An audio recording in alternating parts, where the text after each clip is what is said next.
Hi, I'm Chris. I'm an indie game developer and I am making a game about making a planet. And in this video, I'm going to talk to you about my process for how I got content creators like Real Civil Engineer, Grey Still Plays, and Idle Cub to make content on my game. So what I'm going to do is talk about the process that I used. The caveat is, I'm not saying this is the best process. I'm not saying this is the best process for your game. I'm just saying this is my process. It's worked in this capacity for me.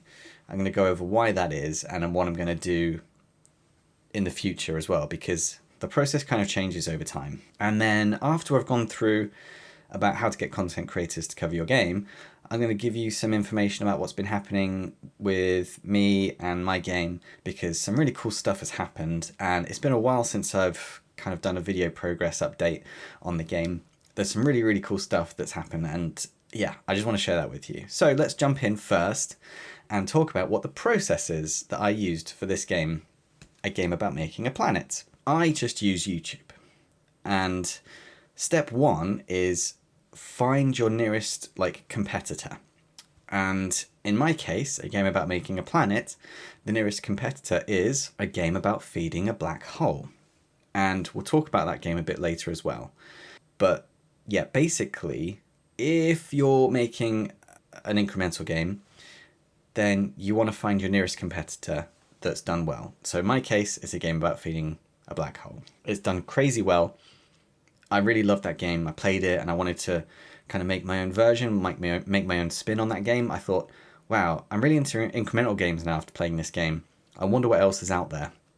And it was that thought that made me think, okay, well, I can make something that's my own version of that. And so that was kind of like the whole reason why I wanted to make a game about making a planet in the first place. If you're making a very unique game, then this method is going to be tricky for you because it depends on games that are being launched over the last sort of year or so and content that is being made fairly recently, and we'll get onto the reason why.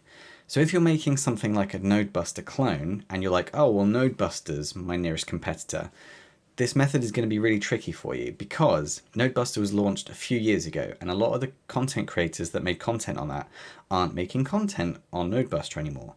And so a lot of the content creators only do content creation for a few years and then they move on. And the videos that do really well, it doesn't really matter. Like, people only do content creation for a few years and then move on with something else in their life, which is absolutely fine. Indie game dev is tough, but one thing that makes it really tough is having a very unique game that's hard to sell. Content creators want to look through their list of emails and they get, sometimes hundreds of emails a day, and they're trying to find what the best value for their time is. And so they're not necessarily want to take a punt on something that is quite unique and different. They are going to want to play a game that they think is going to make them the most money, right? Because part of the reason they do it is because it's income if they're successful. Even the ones that just do it for a fun hobby, they're going to want to play the games that they want to play the most. And the ones that they want to play the most are the ones that they've seen. And the ones that they've seen have had the most coverage. And the ones that have had the most coverage, it's a snowball. So what I'm trying to say is you're going to shoot yourself in the foot if you're going to make a game that's really, really unique, or if it's based on a really, really old game. One of the first video game that I made, it was kind of the nearest competitor was a game that came out 15 years prior. Looking through the content creators that made videos on that game 15 years prior, they weren't anywhere on the internet anymore. Some of them were still journalists, but they weren't content creators. So they might have been an editor for a magazine, or they might have gone on to do something else, like work in the games industry, not as a games journalist. We're talking about recent modern video games launched within the last 12 months, ideally. So that's a lot of waffle about step one, which is find your nearest competitor. And why, I suppose. Find your nearest competitor and then why. So what you want to do is, once you find your nearest competitor, you want to search for that game in YouTube. So go to YouTube, a game about feeding a black hole. And then you want to find a content creator that's made a video about that game. So in this instance, I found the Real Civil Engineer, and it's got 500,000 views. and it was 2 months ago. Then I want to click on the content creator. So I'll do control click to open it up in a new page. Again, actually, I'll go into the reason why that is. So I'm doing control click to open a new tab because I want to qualify the lead. So I don't want to mess up the list I've got. So I've gone into YouTube and I've typed in the name of the game. This is your list, basically. So this is like your leads list, if you want to talk about it from like a lead generation standpoint. And the top of the list is generally going to be your hottest leads, and the bottom of the list is going to be your coldest leads. YouTube kind of sucks. YouTube's really messed up the way you can filter things at the moment, and I found the best way is just to leave it alone. You used to be able to filter by like views and time and stuff like that, and it was really powerful tool. It's now sucky, and it will give you a few hits and then it'll go, people also sort of watch this kind of thing, is that what you want? Because it's trying to drive engagement. It doesn't want you to use it like a lead generation tool. So I think that's probably why they changed it, because they just want to drive engagement. They don't want you to try and find a specific video. If anything, they want you to watch 3 videos before you find a video you wanted to try and find. Anyway, so we'll click on the content creator YouTube page, and there'll be their picture and there'll be the name of the content creator. What you're going to do is you're going to look for a couple of things. So we're going to qualify this lead. So what we're looking for is, do they make content on other indie games? Yes or no. If they make content on other indie games, then that's good. If they only make content on one video game, then that's bad. What that means is they might be doing something like a bug report, or they might be doing a project on something. Yeah, you don't want to send a key to someone that doesn't make video content on multiple indie games, because you sending them your key for your indie game is not going to produce a video at the end of it. So make sure they're making videos on other indie games and that they're making videos within the last 3 months. The reason why you're going to be giving your Steam key to content creators is to make video content. If they aren't making video content, then you shouldn't be giving them your key. It sounds kind of simple when you say it in that term, but when you get into the flow of things and the rhythm, you just want to be sending your key to everyone, and you want to kind of get as much content out there as possible. But trust me, if you're sending a key to someone that hasn't made content in 3 months, you don't know when they're going to start making content again, if ever. And knowing that this is a temporary job and people don't do it forever means that they may never make the content again. So you want to focus on people that are regularly uploading. Those are far more valuable than people that aren't posting, aren't updating. So once you've qualified that, then you want to copy the name, post it into your spreadsheet, and then you want to click on the links, and there will be more info and view email address. So if you click on the view email address, you'll be able to view their email address, and you'll be able to copy it and paste it into that same spreadsheet, which will have your Steam keys. That is your contact list. You can only get about 15 email addresses from YouTube per day. I have a couple of different YouTube accounts, and so I can get about 30 email addresses from YouTube per day. And for me, that's fine. You'll find online lots of different information about, use MailChimp and get a huge list and email blast everyone on the same day. And you'll have other people that are like, I made a little crawler that crawled around in the internet and found all these different YouTuber names based on this, that, and the other, and it was a computer program, and then I got all the information, yada, yada, yada. I like to kind of eke it out over the process of making an indie game for a few reasons. I think that it's the best way of doing it for me, a solo indie game dev that's constantly releasing updates on their indie game. You get the ball rolling quicker. So you start to give keys out when you've got something that's worth watching. So after the prototype stage, you've qualified the game, it's validated even. So the game idea is validated, people are interested, people want to play the game. So you've got some quite a few sort of itch plays, for example. So you think you're ready for streamers to play the game, and you've got something on Steam, maybe you're coming up to launching a demo, whatever it may be. You've got to make sure you've got at least sort of 20 minutes of interesting gameplay with no bugs. It's got to run smoothly, get your minimum requirements, you've got to have windowed mode, you've got to have multiple sort of screen sizes, done. You've got to have some music in there. You've got to have some sound effects, you know, some settings menus, you know, VSync and all that sort of stuff. So it's got to be, you know, usable. If people are finding the experience clunky, they're not gonna make a video on it, basically. You want to start sending your email to these content creators when you've got something that's worth playing. So what email do you send them? Now, I prefer short and sweet. So I've got something like this. This was one of my first emails I sent.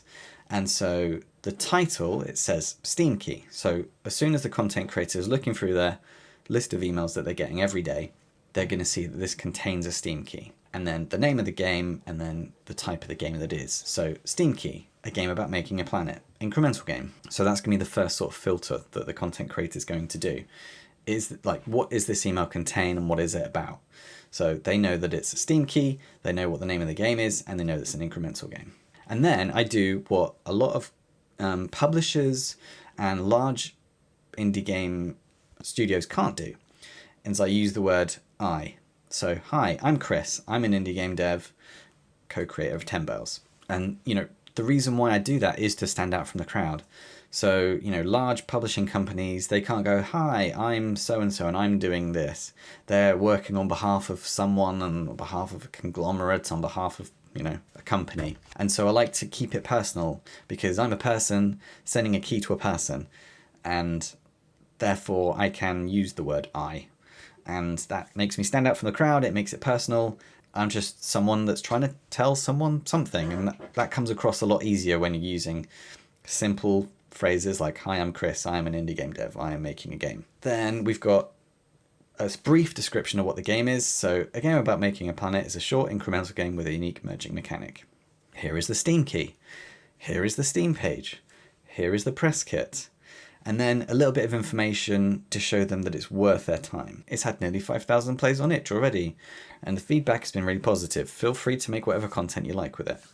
So basically saying, lots of people have already played the game and they like it, so I think that you're probably going to like it. And then below that, I've got Chris Jarvis, Acrylic Pixel Games, and then the small capsule from my Steam page. So when they click on the Steam page, they'll see that it's the same sort of image. And it's got the logo and an image of what the game kind of looks like in the Steam capsule. This is going to be, you know, a bit tricky if the Steam capsule doesn't really look like the gameplay. And so if the capsule doesn't look like the gameplay, I think I would probably put in a screenshot instead. That's what I did for 10 Bells. So for 10 Bells, Steam capsules don't really capture what the gameplay is or what like the setting of the game is. And so I used a screenshot for when I was marketing 10 Bells. But when I was marketing 10 Bells, this was kind of like the same kind of layout as what I had. So it works for a anomaly horror game, and it works for an incremental game. So I don't want to do too much waffling. I don't want to spend too much time explaining, because what the content creator is going to be doing, if this information is enough for them to go, okay, this could be something I want to play, they will be clicking on the Steam page. They will be clicking on the press kit. And then they'll be looking at the video, which is the trailer that's on the Steam page, and they'll be looking at the press kit. They'll be looking at the information that's on there. And then they will make a judgment call based on that. There's no point you waffling with words about, you know, the intricacies of the gameplay or like how many levels there are or anything like that. They can like judge that from themselves by looking at the Steam page, make a judgment call. That's it. It's as simple as that. So that's the first sort of round of emails that I send to content creators. Then off the back of that, you will either get no response, or you might get a response from a smaller creator to say, oh, I intend to play this. Thanks very much. I intend to play this. Or thanks very much. This looks really good. I intend to play this. You might get the one odd email that's like, this isn't really in my sort of wheelhouse, but thanks anyway. You know, you might get a rejection, but I've only ever had like one or two. And I've only had like a handful of people coming back to me prior to them releasing a video. Usually what's going to happen is that you'll know if it's successful is because you will come across the video that they've made. Quite often the content creators won't even contact you or acknowledge your email at all. They'll just either make content or not, and they'll thank you in the video. And that's absolutely fine, because all you're trying to do is get them to make content, so you don't need a confirmation. It doesn't really help anything. Information prior to the video launching doesn't change your game plan in any way. And quite often, yeah, if you send them a key, they'll give you a shout out in the YouTube video as well. Because also that means that communicates to their audience that this game was free, and so that gives an indication as to how impartial the review is. Like, it didn't cost them anything, but it got it for free, and so, you know, make of that what you will. And so the time between sending an email and content being created is usually anywhere from a few weeks to a few months.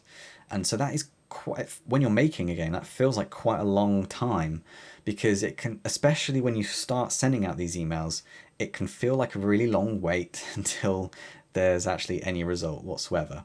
And after I sent a few emails, obviously I can only send like 30 a day. So I'm doing this for maybe an hour every day, or maybe like 40 minutes every day, filling out this spreadsheet with the Steam keys. And then if you've done a good job at making a game, then the content creators will start posting videos of your game. One thing to bear in mind is that you'll be working on your game, you'll come across their video, and it will be like a really early version of your game, and you'll be like, oh man, this game is so much better already.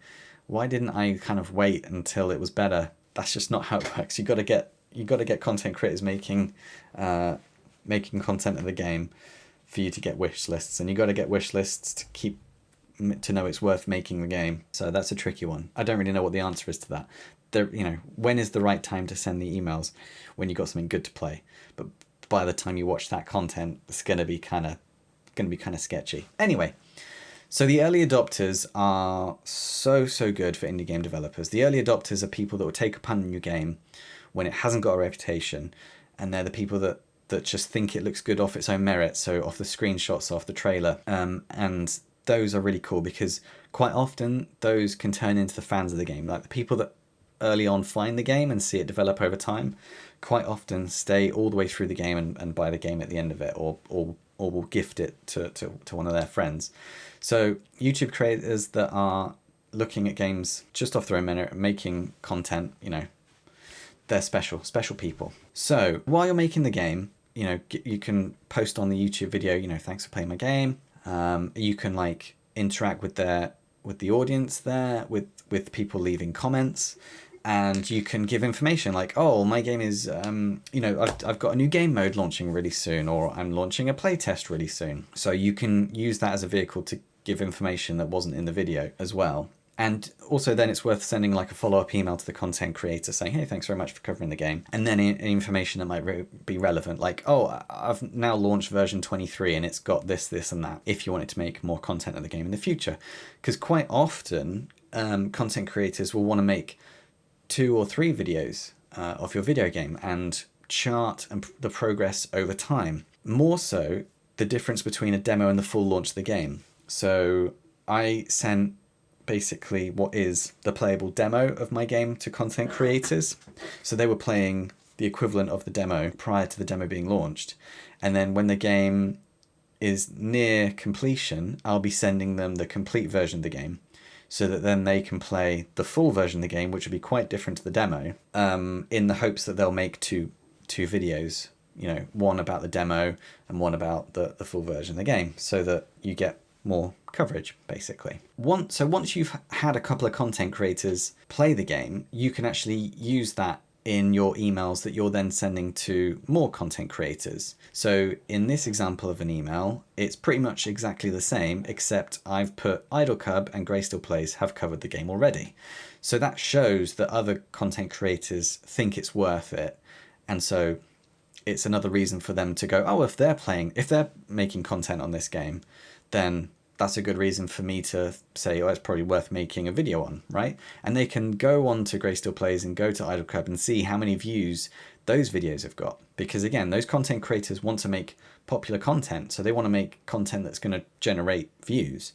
And so if you're able to do that with them, with these other content creators, it's going to be easier for them to do it for themselves. So you're showing them that information in the email. And I've still got, it's had 10k plays on itch, but I could go somewhere else, and for my future emails, I'll be probably doing something like, I've had over 2,000 demo plays on Steam. So even though it's less plays than on itch, you know, it's more relevant to the platform that I'm trying to get people to wishlist the game on. Interesting that I'm not trying to get the content creator to generate wish lists. I'm not saying, oh, if you could put a link in the game in, that would be great. I'm not trying to get them to do anything other than what they want to do. I want them to feel like they are doing what they want to do and not what I want them to do. Like, in an ideal world, I would want them to say, I love this game. I thought it was the best game I've ever played. You know, I want all the people watching, all of my fans to go and wish this game. Here is the link of the game. It's in my comment section. Go and click on that. The problem with that is it has to be organic, because people can smell, you know, an advert a mile off. And so I don't ask people to do that. That means that when they're playing the game, their reaction and their opinion of the game is honest. And luckily, because it seems to be a good game, those reactions have been really, really great. And the feedback has been amazing. And it's really interesting because sometimes game developers don't really know the game they're making. In that I didn't really know that I was making a game that you would describe as chill and satisfying.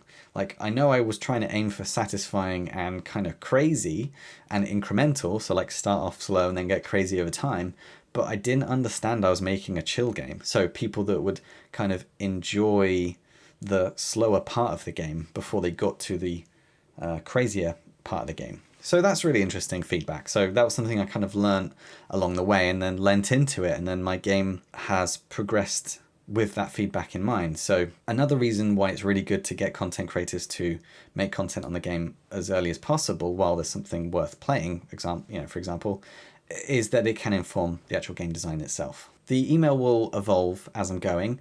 So now I'm going to be emailing, like, Real Civil Engineer has made a video on the game, you know, as well as Idle Cub and Grey Still Plays, because that's the biggest content creator out of all of them, and that's the most recent one as well. And I'll be putting on, like, how many demo plays I've had and things like that, and if it's worth sort of showing off about, or if you think it's worth the content creator thinking that that information is valuable. So that in a nutshell is how I got those content creators to make content on my indie game. It's pretty simple, but there's a process and it needs to be followed, and it takes a while. So it's like a slow, drawn out process. It takes like a few hours a day or an hour a day. So this is the kind of process that I've been on while I've been making the demo and working on a playtest version of the game. When the game is nearly done, I'm going to do a push and try to find more content creators. So I found my nearest competitor, sent off the keys. I've then tried to find other similar games. So a game about digging a hole. The overlap between content creators that covered a game about digging a hole and a game about feeding a black hole is huge. Like, the Venn diagram is almost just one circle. There's very, very, very few content creators that covered a game about feeding a black hole that didn't cover a game about digging a hole, and vice versa. So you're going to start wasting more time the further you go, and I found a natural place that I wanted to stop, where I was running out of time, I wasn't running out of emails, put it that way. So at the moment, there seems to be momentum, and it's still months before the people I've emailed will be launching their content. So, you know, I've stopped emailing like a couple of weeks ago, but I've still got like maybe a month or two before those videos come out. So that's the process I use for getting content creators to make content on your indie game. So what's been happening with me in my game, a game about making a planet? So lots of cool stuff has been happening. So Aarimous made a video. His video is called The Thin Line Between Taking Inspiration and Copying. And someone on my Discord channel was like, oh, did you see this person made this video?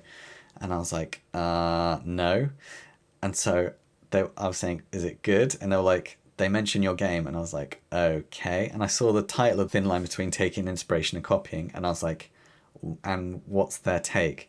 And they were like, oh, they big up your game for like 5 minutes. And I was like, oh my God, that's amazing. And then they went, okay, well, maybe 1 minute. I was like, okay. So I streamed it onto the TV, and I was watching it with my partner on the telly. And I saw that he had the tab of my game in his tabs on his webpage.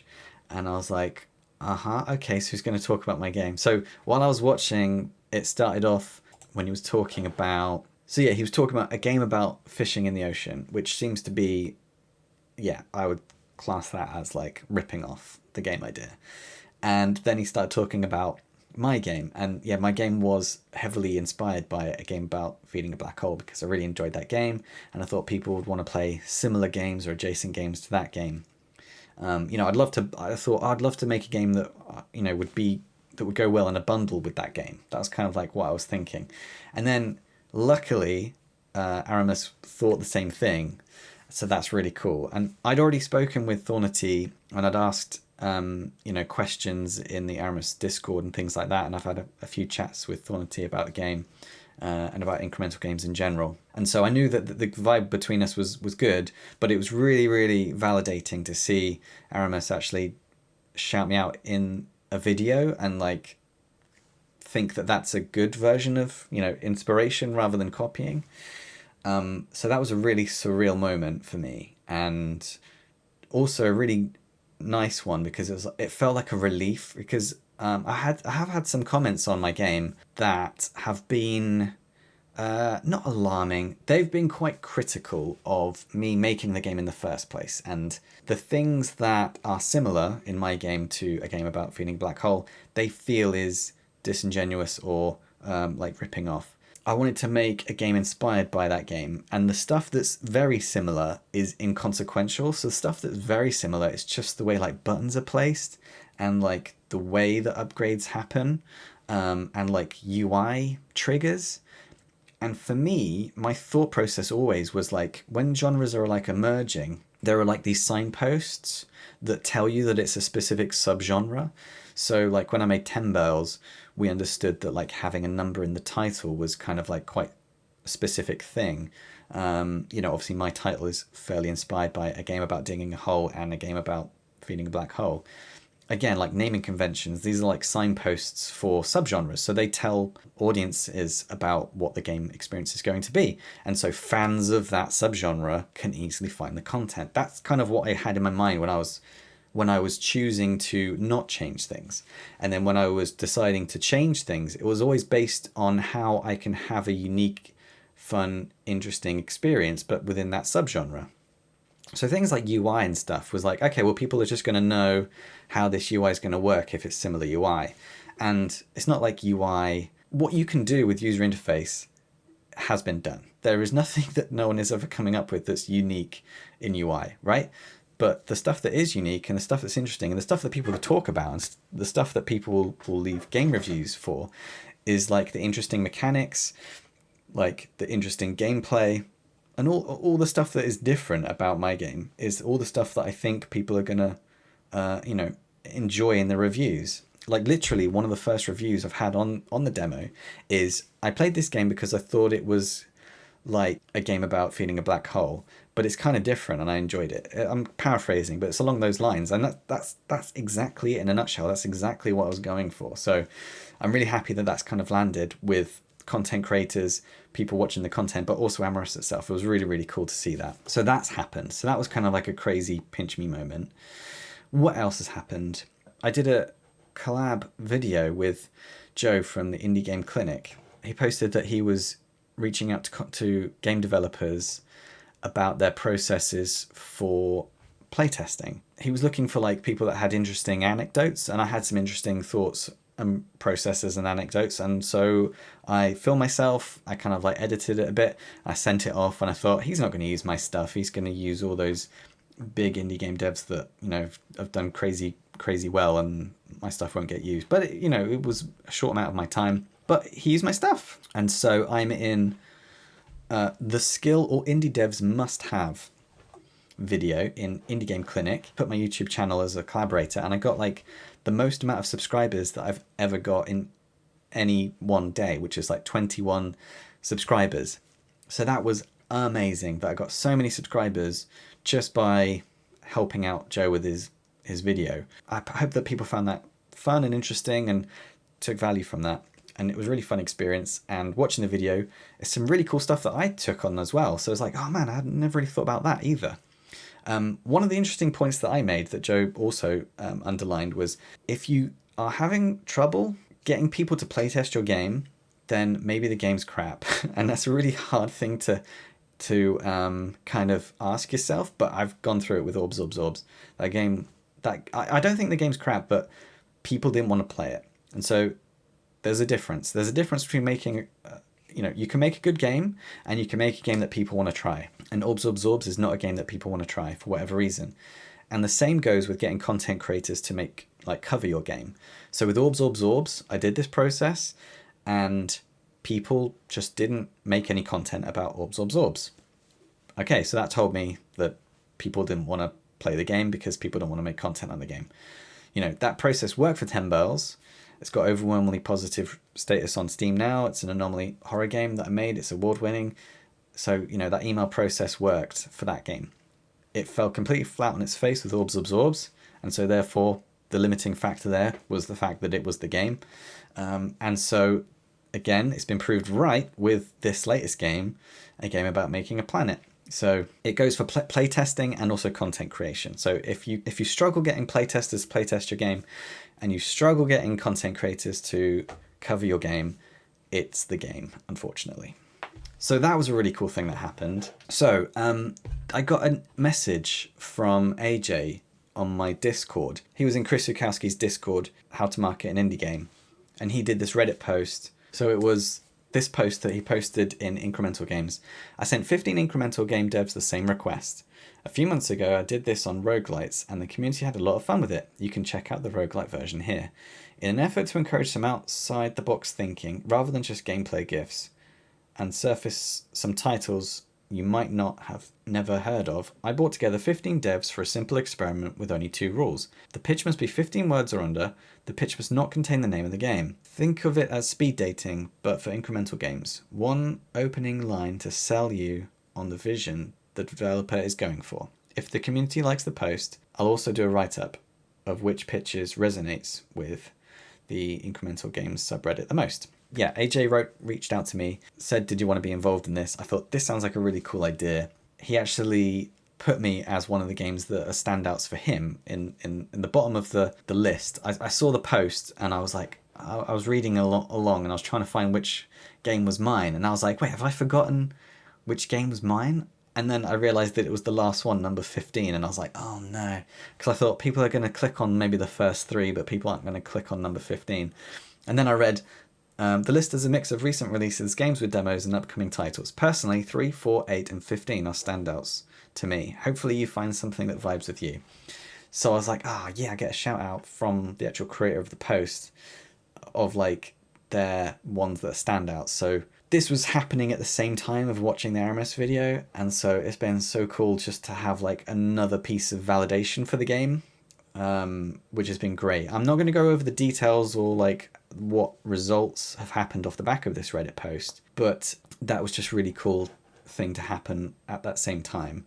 So yeah, it's been a crazy kind of time. I can go over the stats and figures actually for a game about making a planet, because the result of all those emails has meant that I've got 2,000 wish lists on Steam now. The demo's been out for about a month now, and the page has been up for about 2 months. So yeah, current outstanding wish lists 2,157, which is really great considering that I only got 400 for my last release, which was Orbs Orbs Orbs, and it was a total flop.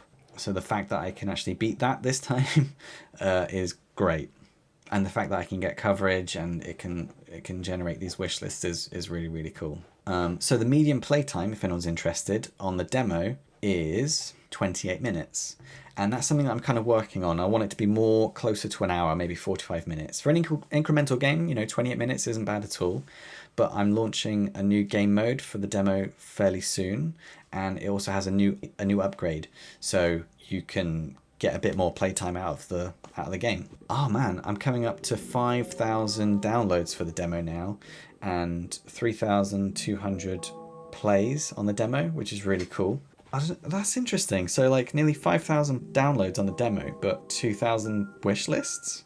Okay. So yeah, I'm launching the new demo fairly soon. I've recently launched the playtest for a game about making a planet. So that kind of failed. So 2 people have playtested the game. I don't know why, because 100 people had signed up to want to do it. So I don't know why they haven't played the game yet. I don't know. Maybe they don't get an email about it. I don't know. Maybe I didn't communicate it enough. So yeah, if you want to playtest the game, you can playtest a game about making a planet. There's loads of upgrades. We've got like geysers, we've got like rings, we've got like a spaceship with a tractor beam, we've got strings which connect the particles together. Got all crazy stuff. So check that out if you want. If you want to play the demo instead, then yeah, play the demo. And by the time you watch this, we might have the new version of the demo with the new game mode. And if you wanted to leave a review on the demo, you can do. That really helps with the visibility on Steam as well. And if you wanted to wishlist the game, that would really help me out, because that's an indicator to me and Steam as to how well the launch will go. So with all this cool stuff that's been happening, I think it's worth mentioning that indie game dev is really hard, and I'm not making enough money to live on currently. I'm like getting support from family at the moment, which for someone who's pushing 40 and has a mortgage and a kid is not a glamorous or fun position to be in. Like, I'm having such a blast making the game, but I'm also like looking for a full-time job. So this game is either going to come out in the next couple of months if I can't find a job, because I'll be spending my time working on the game. But if I can find a job, then it might take 6 months or so to launch the game. So I just wanted to end on that. Like, this is hard. It's so hard. So if you want to be an indie game developer, make sure you can do it in your own time until you earn enough money for the job that you're doing in your spare time to be meaningless. Like, this is hard. I'm hoping this game does well, but like with 2,000 wish lists, you know, I'm projected to make a couple of grand on the game. And I've been working on it pretty much full time since January. And it's like March now. So 2.5 grand isn't really gonna go far enough, right? If I can get to 5,000 to 7,000 wish lists, then the Steam algorithm should pick up the game and I should make more money. But, you know, I'm hemorrhaging money. This is really hard. But with that being said, I'm still hopeful that I can make this, you know, worth it. And I'm hoping this game is the game that helps me do that. So thank you very much for watching. I hope the information I gave wasn't too erratic. That's kind of just how I talk, so apologies. Yeah, Wishlist, a game about making a planet. And let me know if you have any comments or questions or want any videos on anything else that you think would be, you know, useful to you. And I'll see you in the next one.